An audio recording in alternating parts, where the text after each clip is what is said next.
Crap. I forgot my mic was muted. Well, take two. But we start off, and I'm sorry. I love all your guys' suggestions. I can't do them all. I really wish I could, but I can't. I'm sorry. Especially the Gilgamesh one. I'm keeping that one on a really closely put in my face sticky note on my door for every time I wake up I see it. Yeah. That one might actually get done. Might. Emphasis on might. There's a high chance. Very high chance. But still. Let's get into this. So we skip to the first day of UA. And Izumi has the muzzle and collar on. I think her name's Izumi. I don't remember. Deku has her collar and muzzle on. And she gets shoulder checked by a loud, annoying blonde.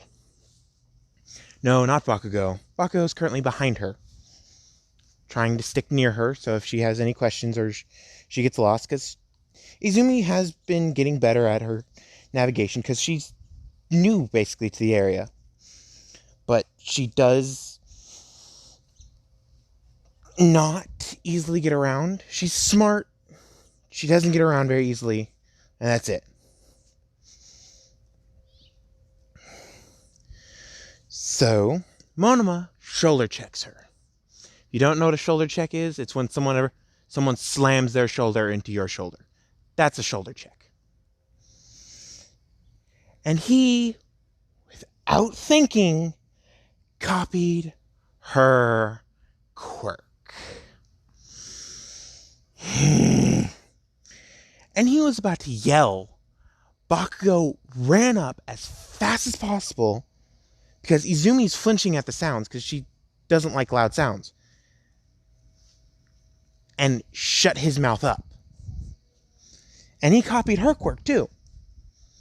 And I'm giving him a max ability of copying 2 quirks and then being able to use those for 10 minutes and then not being able to copy quirks. Any more quirks besides the 2. And she says, first off, before you say anything else, do you have a copy quirk? And he was about to answer, and she says, if you have a copy quirk, shut the hell up. Because you're about to blow everybody's eardrums out in this entire building if you are too loud. Hold on. Okay. So, now that's fixed.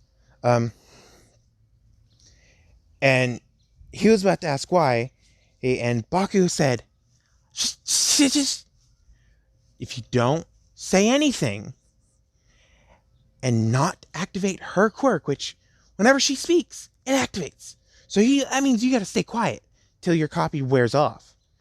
And he's like, what?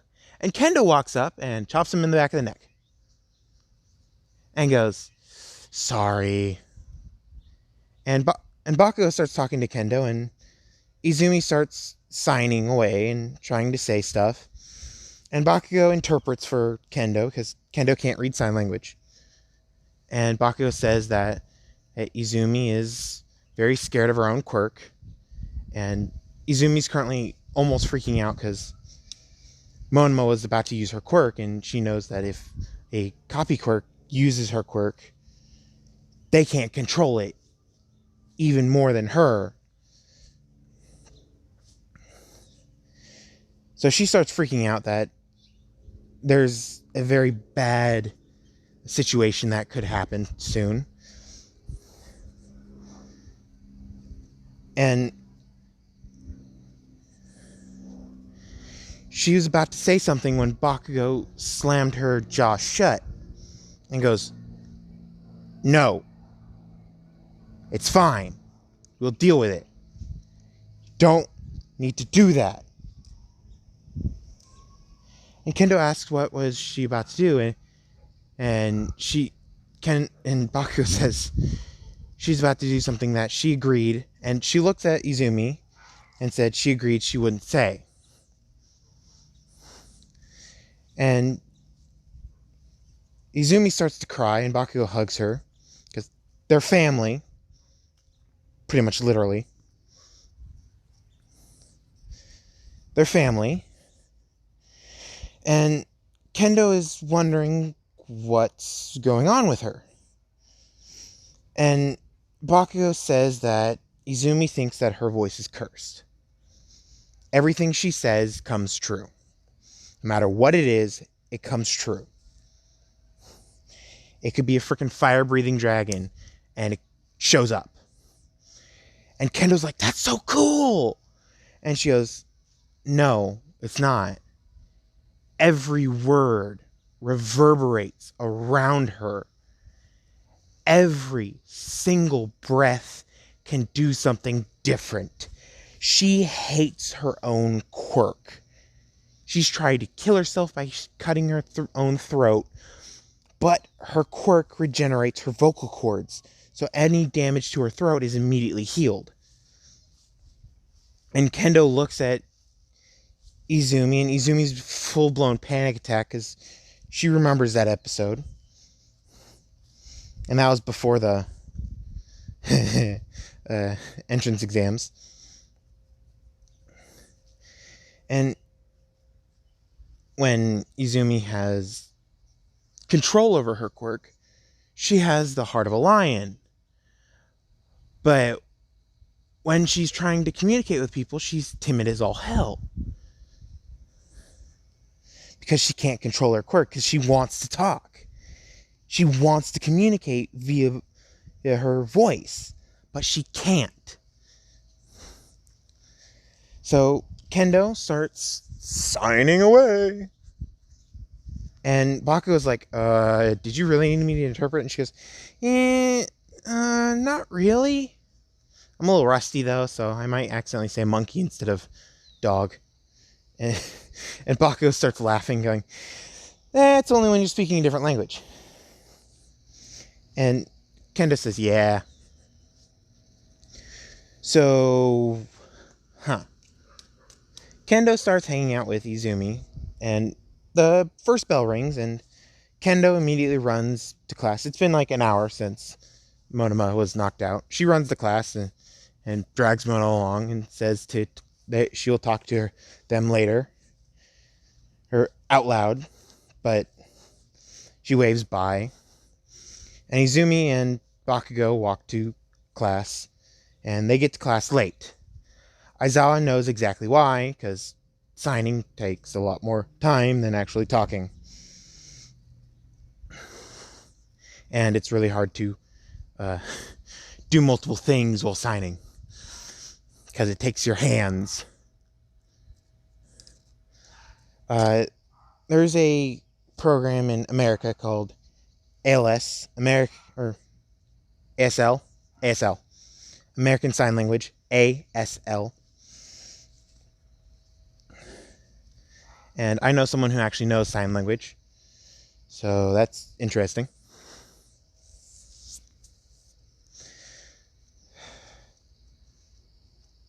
I used to know how to say father, mother, brother, and sister. That's it.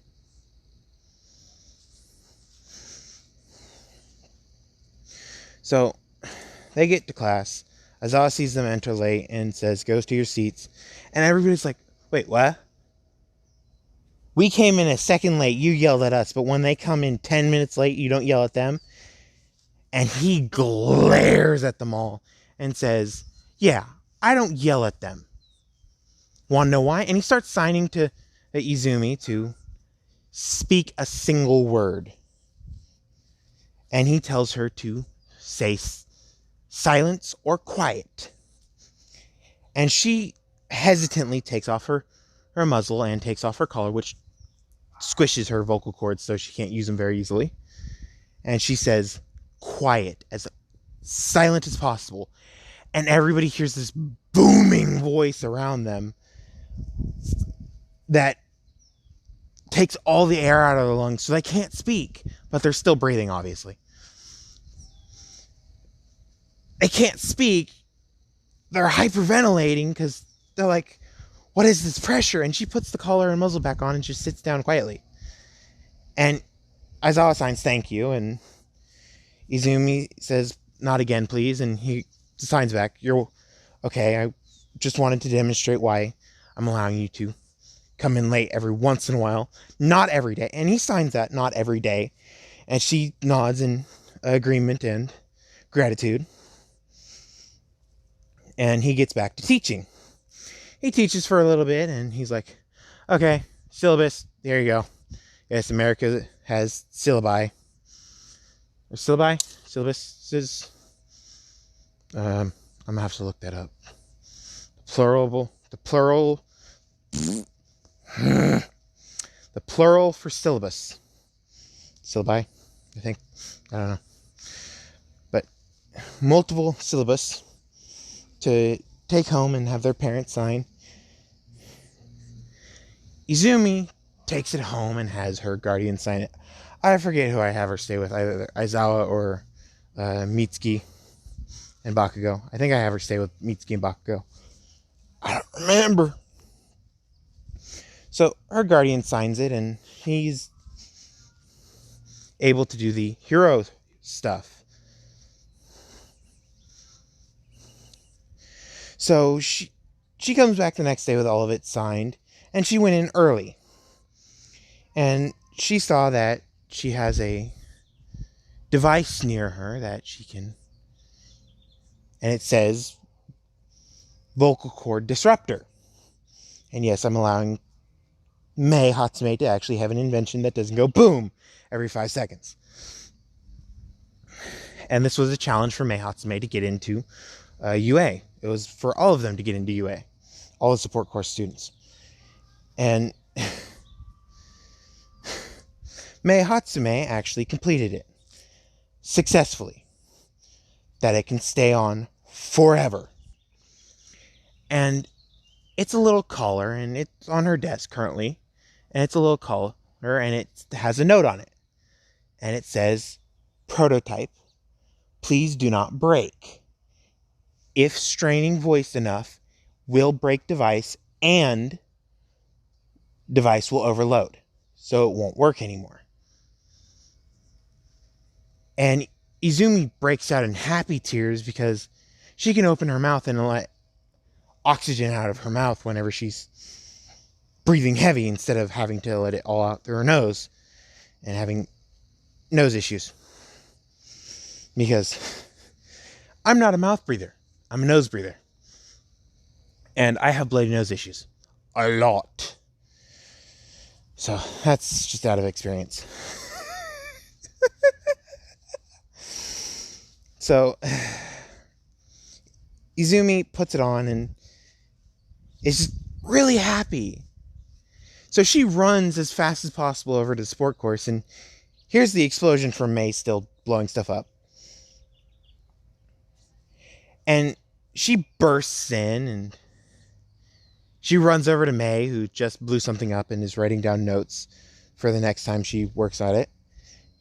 And she starts bowing and signing, thank you, thank you, thank you. And is just so gratified that she's shaking. And Powerloader starts laughing. And he walks over to Izumi and starts signing, calm down. We can't understand you. Calm down. And Mei's like, what's going on? And he says that this is the girl that you've just saved from hurting herself. And Mei's like, what? And he goes, remember that device I had you create to get into UA? And she goes, yeah, the vocal cord disruptor that stops people from talking. And he goes, yes, her quirk is based in her voice. And Mei goes, oh, what is her quirk? And he goes, and he looks at Izumi, and she just nods, and he goes, her quirk is voice of the universe. Whatever she says comes true.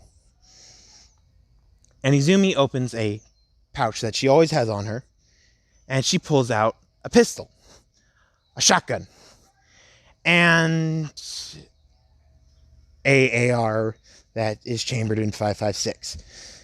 And she lays it on the table, and she opens the bag and holds it upside down and starts shaking it. Nothing comes out.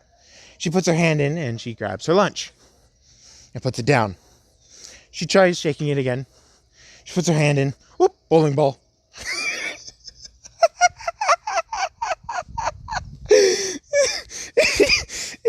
If you know what that reference is, good on you.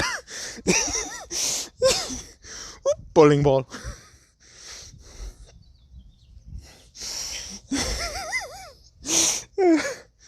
And May looks at this bag and is like, did you create that? And she points at her throat, and May's like, oh, okay. I'm glad I could help. And she starts bowing again, and she's crying happy tears, and she runs off, and she forgot her pistol, shotgun, and AR. And bowling ball. But she doesn't need that very often.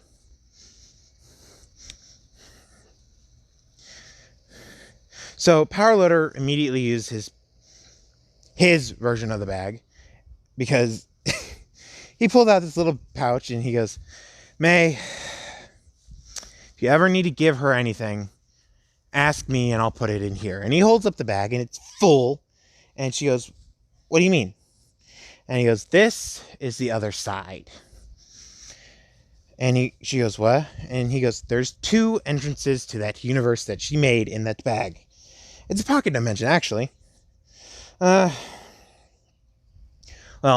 here. And he takes the bowling ball, stuffs it in there. Takes the pistol, stuffs it in there easily. Shotgun, a little difficult. AR, he's jamming it in there, and he goes, here we go again. And he's still jamming the AR in there. And he finally gets it in there, and he's like, there we go. If you have anything that you need to give her, give it to me. I can give it to her at any point in time by just texting her. It's in the bag. And she'll know exactly what to do. So, yeah. And May's like, okay, so her voice is voice of the universe that allows her to do whatever the hell she wants. And he goes, yeah. Why does she speak, though? And he goes, her quirk is always active. And she goes, so it's a mutation. And he goes, yeah, it is a mutation. But it's not a normal mutation. And she goes, what do you mean? And he goes, well, whenever her vocal cords start to vibrate, it activates. Whenever they stop vibrating, it doesn't activate.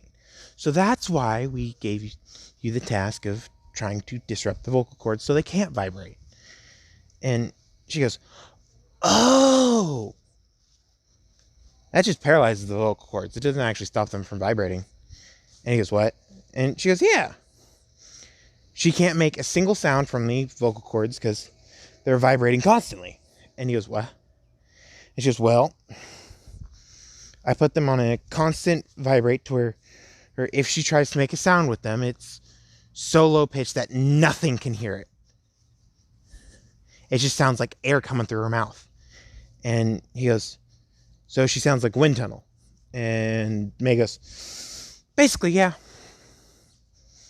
And he goes, wow. So her quirk is active 24/7. She goes, maybe? Didn't you not see her move her mouth? And he goes, yeah, I did. But no sound came out. And she goes, yeah, exactly. That's what it does.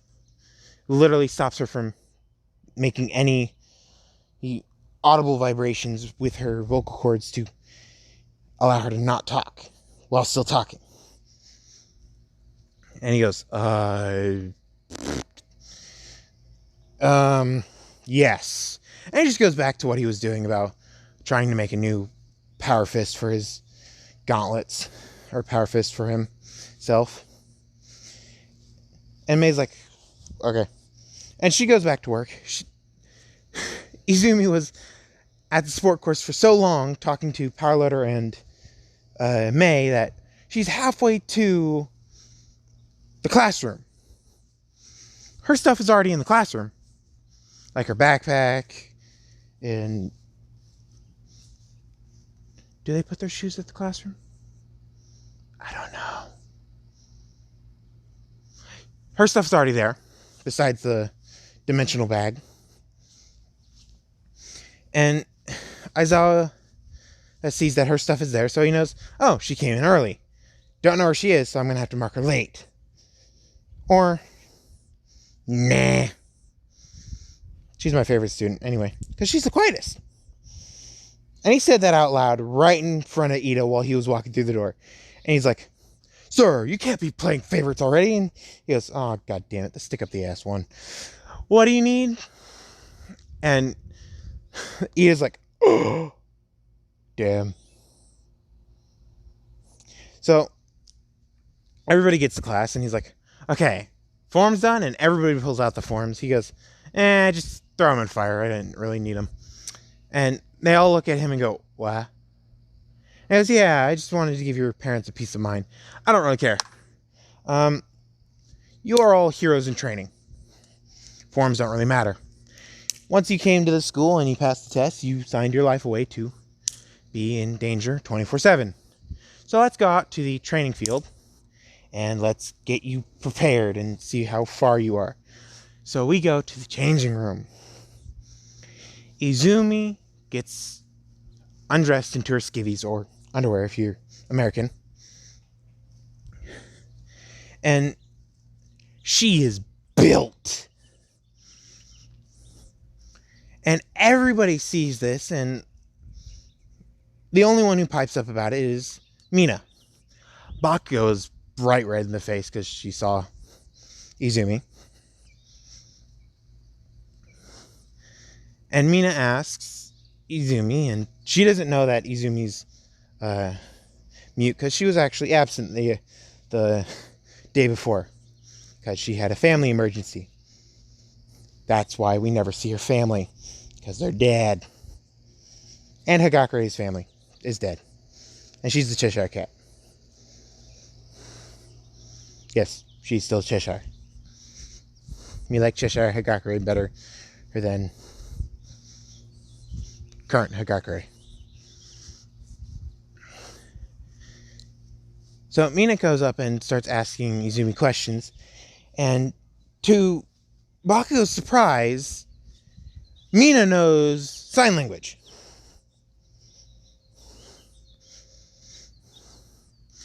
So Izumi starts signing away. And Mina starts berating Izumi with questions in sign language.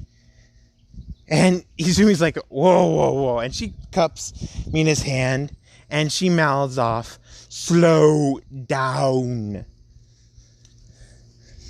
And Mina's like, oh, oops. And Bakugo's like, damn. That was fast. And Izumi starts signing back towards Mina and says, I'll answer all your questions. Just give me a second. Mina gets dressed. Izumi gets dressed. They walk out. Everybody's still getting dressed because they saw that little episode from both of them. And they're out there just signing away. And Izumi turns off the collar and pulls it loose and says, damnation of the pervert. And she says this, and her intentions are felt throughout the world. No. It's not felt throughout the world. It's felt throughout all of Japan. Every single pervert sees the same thing at the same time. Nothing. And then she turns it back on. And Mina's like, oh my god. So cool. And Mineta is just running out screaming. He's fully clothed, by the way. He's running out screaming like, what the hell was that? And Aizawa felt that, and he felt the intention behind the words. And he's like, damn. Someone really pissed her off. Because she talked normally. She didn't yell. Well, she just like, damnation of the pervert, and just turned it back on. And Mina's now asking her all about her quirk, what can she do, what is her favorite hobbies, and she's answering them just a lot slower than Mina would like. Because Mina's all about the tea. She's got 2 quirks.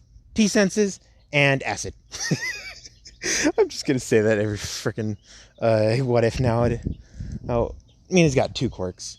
The ability to sense tea and make ships, and acid.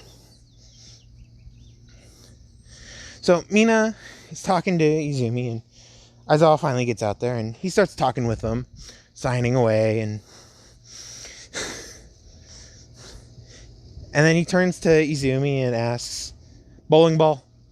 And she pulls out the bowling ball and just drops it. And he goes, fine. He picks up the bowling ball and goes, I'll put it in. And he stuffs something in one of the holes. And he hands it back to her and goes, didn't you forget that? And she goes, oh crap. So she tries to run away, and Aizawa grabs her by the collar and goes, nope, you're not running yet. And he puts her back down, and she goes, aw, I have to thank him. And she signs that, can you remind me? And he goes, and he signs back, nope, that's your job later. And she looks down in defeat because she doesn't like being indebted to people. She wants to say thank you to Paraloader as fast as possible, and yeah. So the rest of the girls get out there after the boys get out there. And Mineta is still freaked out by what he saw. Because he didn't just see nothing. Back on topic. Aizawa goes, Izumi. And just that, Izumi. I forgot if I named her Baku or not. So tell me in the comments. Remind me of what all I made. Please. I'm dumb. I know, put notes. I need notes. So, we go to the throw test. This is not the first test. This is not the last test. This is one of the middle ones. It was sit-ups, push-ups, crunches, or sit-ups, push-ups, and planks first. He goes, okay, everybody will get a ball, except for Izumi. She gets a bowling ball. But everybody's like, what? He goes, listen, before she throws, please. And everybody's like, okay, we're listening. He goes, everybody will get a ball. And this ball will be light. Your goal is to throw it as far as possible. Izumi gets a bowling ball because of her quirk. It buffs everything. Now, before you say that's overpowered, her quirk is literally the ability to control the universe. And she wants to kill herself with it. So, and everybody looks at Izumi and he goes, whoa. So, the goal is to get her complete control over it. And they go, okay then. This is going to be strange. And he goes, Izumi, please step forward and go into the circle and do what you normally do. So she steps into the circle, cocks her arm back, and throws the bowling ball at max strength. It breaks the sound barrier like maybe 100, 200 times. Because if you have the voice of the universe, you got to have a strong body to go and back it up with. And Bakugo sees her pull back her arm and launch it like a meteorite. And she's like, damn. Aizawa is currently in his caterpillar mode and rolling away. Everybody else is on their ass. So, we go to...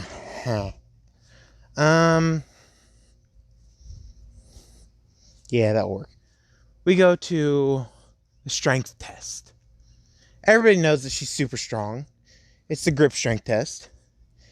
Shoji breaks the machine and she says indestructibility and then turns her item off. She whispered this. And everybody in the surrounding 10 feet felt this reverberate through their entire body. And everybody's like, this is this weird feeling.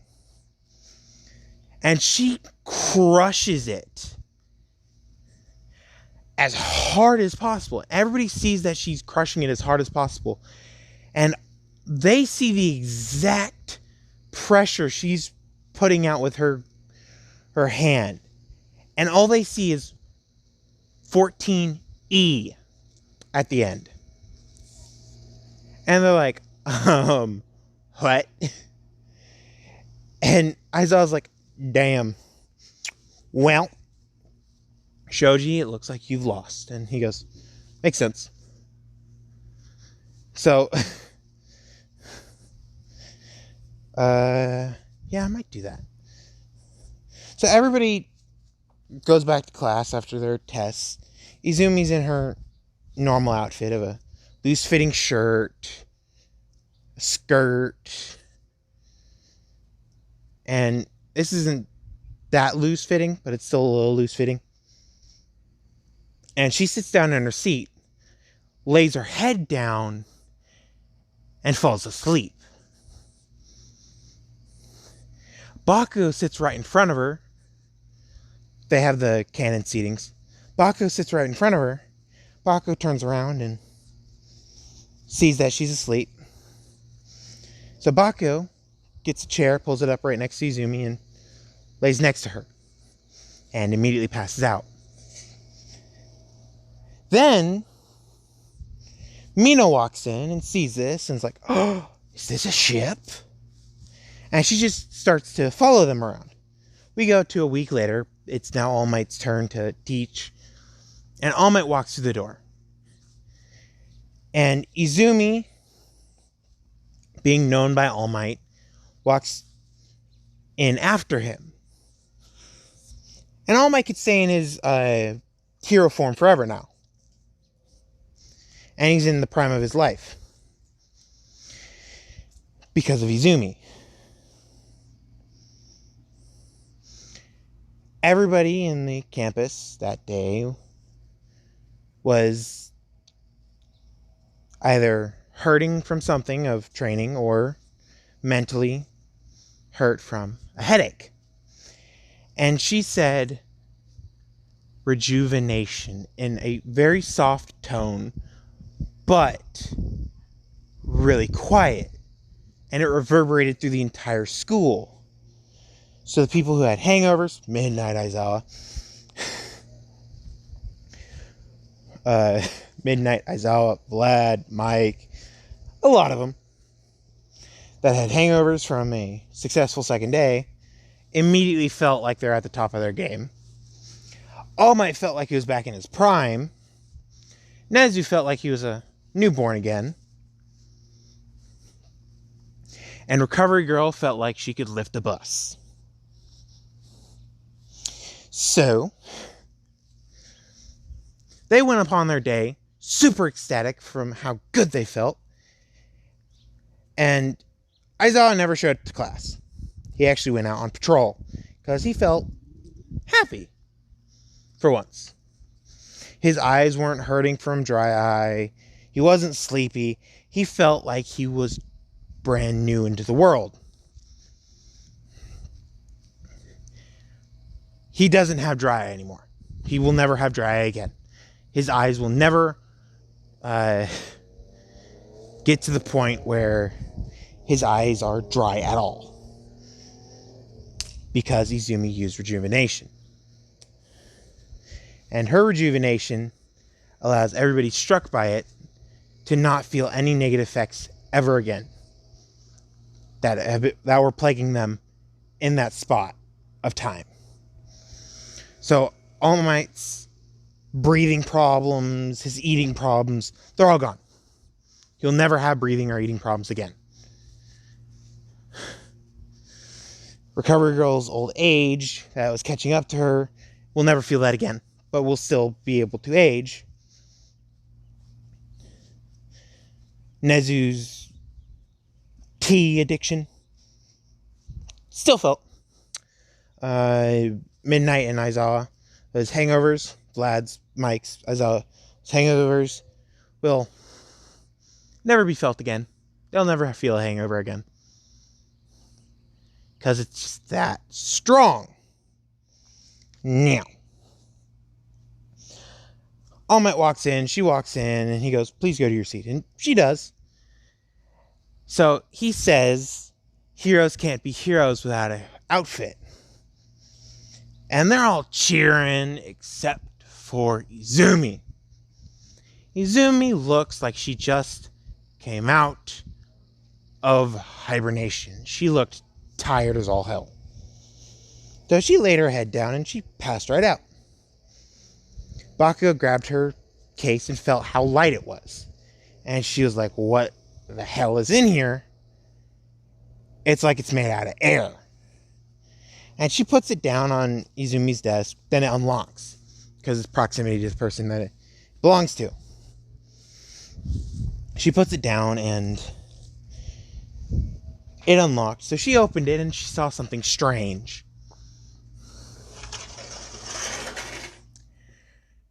She saw a note. There's nothing in there besides the note. And it said, no muzzle or collar.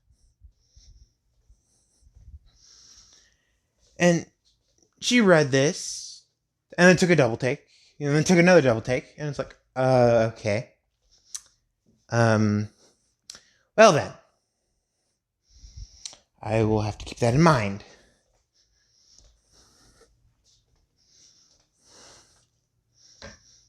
So, I'm gonna end it soon. So, Bakugo's like, this is different, but I'll go with it. She asks All Might if she could wait for Izumi to wake up, and he goes, sure. They're gonna need everybody in the class to be at tip-top shape for when she wakes up, because she's going against everybody. And they all look at him like he's freaking crazy, except for Bakugo. And they all go, are you insane? At the exact same time. She's still sleeping like a rock, so she can't hear this. But he goes, nope. And I will train you all how to defeat a voice quirk. And I'm going to end it there. Hopefully you guys enjoyed.